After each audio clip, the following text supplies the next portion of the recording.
In this video, how the founders knew it would be our job to fight authoritarianism.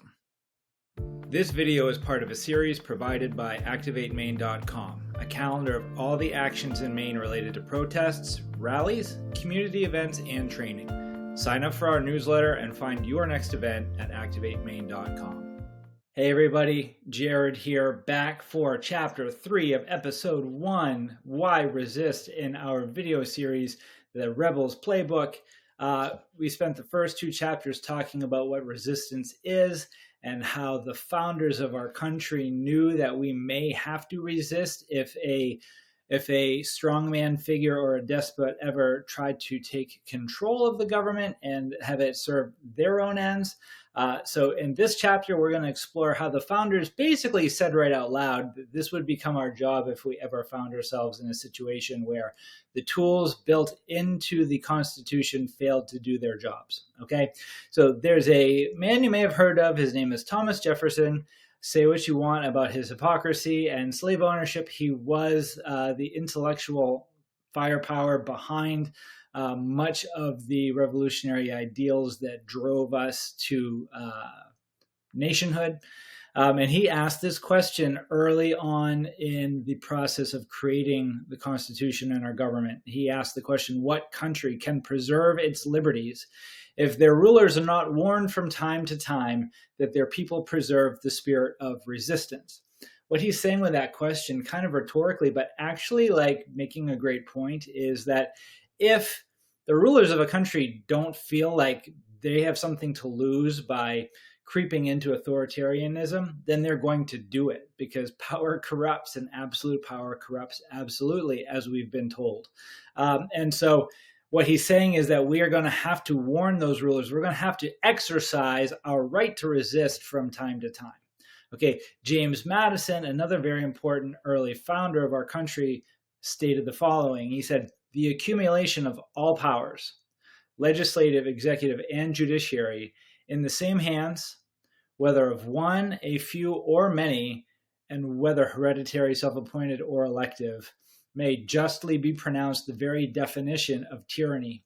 And I know that's a lot of words, but what I love about it is what he's saying is no matter how you slice it, whether it's one person, whether it's a bunch of people, whether it's hereditary king, whether it's self-appointed, I'm the ruler, I decided it, or even elective. He says the word elective. Even if you elect that person, when you concentrate all of those different powers, the executive, the judicial, and the legislative, into the hands of the same group of people, you are defining tyranny, okay, which is exactly what's happening as Trump and his cronies basically accumulate all the power under their control. There's also this really important piece of parchment you may have heard of called the Declaration of Independence.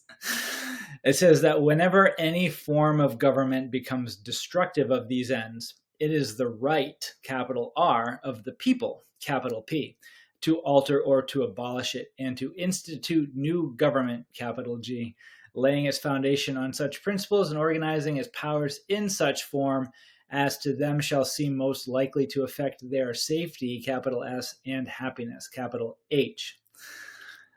So basically, even in the Declaration, which is what they used to justify stepping away from the British Empire, they're saying it right there, like when the government is no longer doing what it's supposed to, it's the right of the people to change it and to put in place what they need to so that they can be safe and happy, okay? So that's kind of where we're at, and that's the moment that we're in. And here's what I'll say. The founders didn't fear resistance, okay? Resistance isn't bad. You're not going to get your hand slapped with a ruler by the nun. They didn't fear resistance. They expected it. Okay, James Madison said, if men were angels, no government would be necessary. If angels were to govern men, neither external nor internal controls on government would be necessary. And guess what?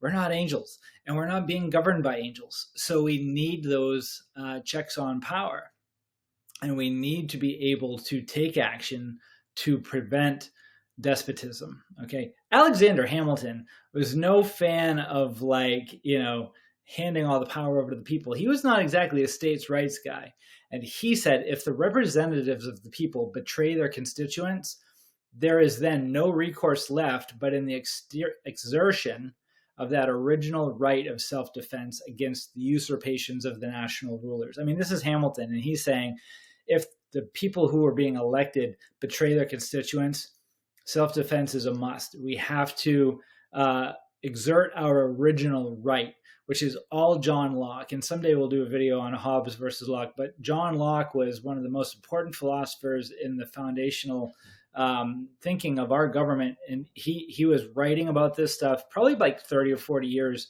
maybe 50 years before the founding of our country. And this is all John Locke. You have a right to freedom. You have a right to life, liberty, and property.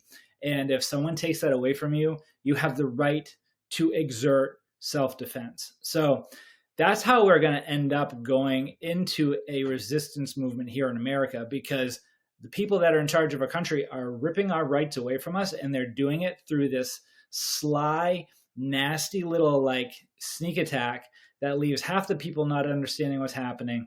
The other half generally like too confused to know how to move forward. So the purpose of these videos is going to be to teach you how to prevent this from continuing. And so in the next chapter, I'm going to lay out how I feel like resistance is the civic immune system of our country. See you in the next chapter.